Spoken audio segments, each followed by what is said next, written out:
I met Paul 2 times in my lifetime, and I'm very grateful that Veterans for Peace honored him with the Lifetime Achievement Award in 2015, our 10th anniversary dinner, luncheon actually, in Cimarron Golf Resort in Cathedral City. First, I guess I should explain what the Realist was.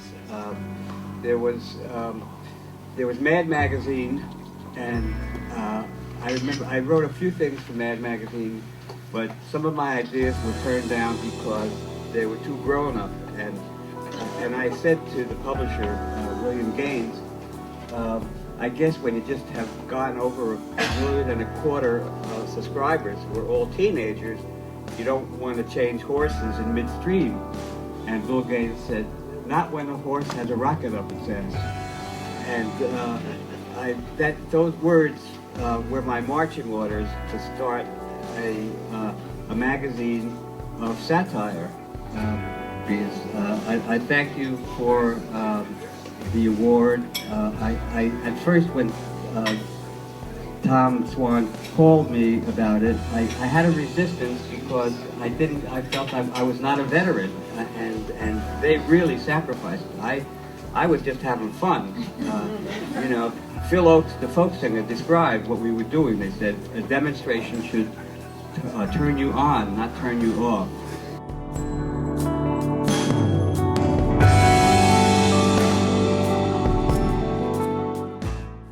He mentioned me in his speech. He thanked me for the award.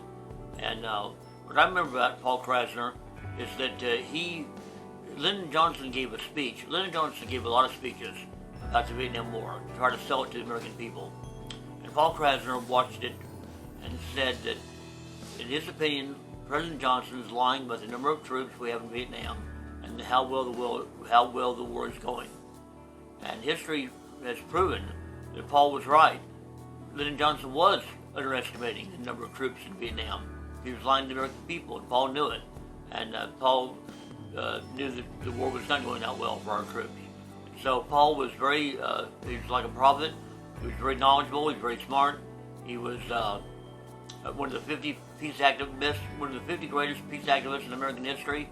And we were so blessed that we had the opportunity to give him an award, and the Desert Sun wrote a story about that award presentation, and we have it on video on our playlist, and I'm so grateful that we honored him because he certainly deserves it.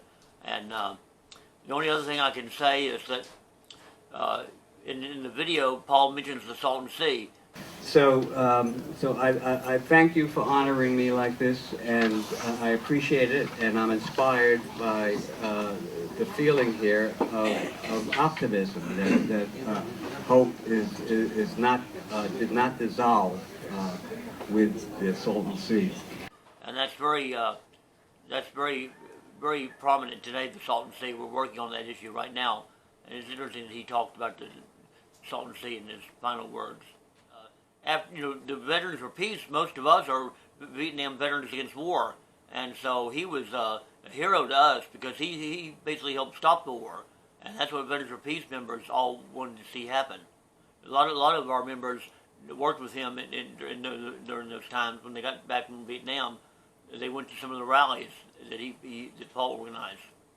Paul Krassner was a major influence on my life. Back when I was in college, I was like 17 years old.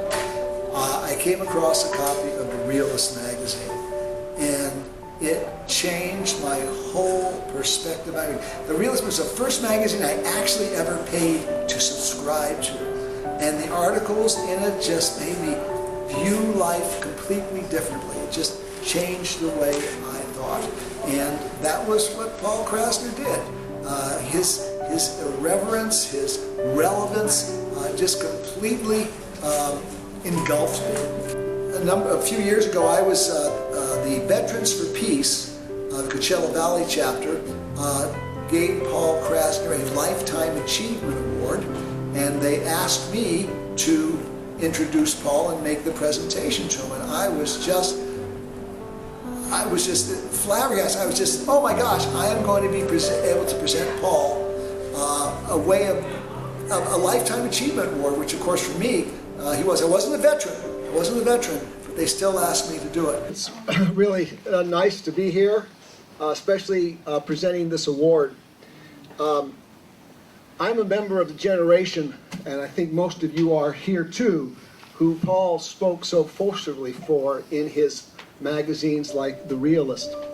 Irreverence is my only sacred cow. So The Realist became a central clearinghouse of articles and cartoons that did not appear in magazines and newspapers because they were too controversial or bad taste, which was very subjective, as all humor is subjective. Nancy, his wife, came to our award presentation. I met her. She's very nice, and I'm sorry for her loss. And we pray for Paul and keep him in our thoughts for the rest of our lives. And he lived in Palm Desert. I got to know him very well. A number of times, Victor, my boyfriend, and I would go over to his house, and with his wife, Nancy, we would sit for hours getting stoned and just looking at the world through the eyes of atheists. You know, that's Paul. Paul was an atheist. So one day he called me up and said he was putting out a new edition of his book, Pot Stories for the Soul, and he wanted to include some of my writings in it. And I said, of course. And he chose 2 of the articles that I had written to be in Pot Stories for the Soul.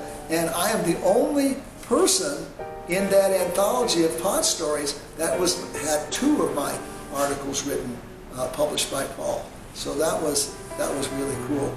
After Paul died, I saw a lot of these memorials and things posted on Facebook and stuff, and the people were talking about, oh, he's going to be joining the Comics in the Sky, and he passed on, and all this kind of stuff. You know, these people loved Paul, but they didn't respect Paul, because if they did, they would never say those things. Paul was an atheist. I believe that Paul Krassner is in the big protest in the sky with Art Kunkin. Oddly enough, they both left within a few weeks of each other. And Paul Krassner wrote for Art Kunkin's paper, the LA Free Press, known as The Free, and his column was called Rumple's Foreskin. But the point I will contend with what Lanny said is that Paul Krassner actually was as famous as Allen Ginsberg. He was as famous as any number of people. I found in my dad's stuff, my dad Stephen Pelican, amazing character, he had a pageant magazine from 1957, and it had Paul Krassner's name on the cover. The most dangerous man in America, or unconfined nut, or something like that, that J. Edgar Hoover had called him. So when they, of course, gave Paul Krassner the title of the father of the underground press, of course, he came up with the famous line that he said, "If that is true, then I demand a paternity test." Here in the lovely home in Desert Hot Springs of Paul Krassner and his lovely wife, Nancy, who's sitting over there watching. Paul, thank you for inviting us over here and letting us do this interview with you. It's my pleasure. They always say that on the news when they interview somebody about the horrors of war, and they describe all the dead bodies, and they say thank you, and they say, oh, my pleasure. Well, I always had, as a kid, a desire to make people laugh, because when they laughed, I knew they weren't mad. And I must have done a lot of things to make people mad. And then there were no role models when I was a kid to be a comedian, except like Milton Berle and that brash type that made mean-spirited jokes about their mothers-in-law and their wives and Chinese waiters, all those stereotypes. But I later, my 2 big influences were Lenny Bruce and Mort Sahl. This is a book that Paul wrote called Pot Stories for the Soul. Can you tell us a bit about this book, Paul? Well, I wrote several pieces in it, but I compiled and edited it. And the reason I started collecting pot stories was because, as you were saying before, there are these stereotypes. And I thought, well, I don't have those panic attacks that a lot of people have, supposedly.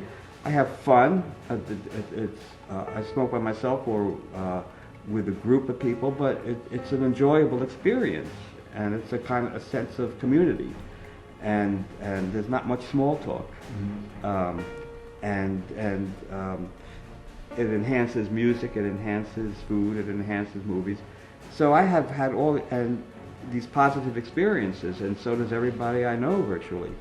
And so I started collecting these stories for people, just what they experienced and observed. It started that they were just going to be funny pot stories, but there were some that were poignant, some that were just bizarre. You know, my mother was concerned when I first started smoking pot. She said it could become a habit, and you know, I've been smoking pot for 40 years and it's never become a habit. As long as any government can decide arbitrarily which drugs are legal and which drugs are not legal, then anyone serving prison time on a drug offense is really a political prisoner.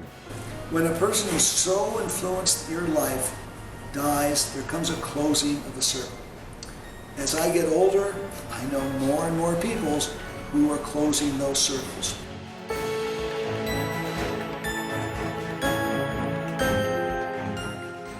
The circle that Paul completed during my lifetime will stay with me for a long time until the very day comes that I complete my own circle.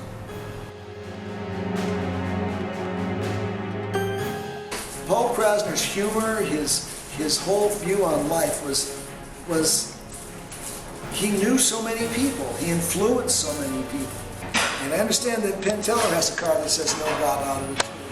I have a picture of Paul Krassner with me on my no God card. Because he says, reincarnation, no, I don't believe in reincarnation. I didn't in my past life, and I'm not going to in my future life either. I knew if I was the only one who had this sense of irreverence, there'd be no hope.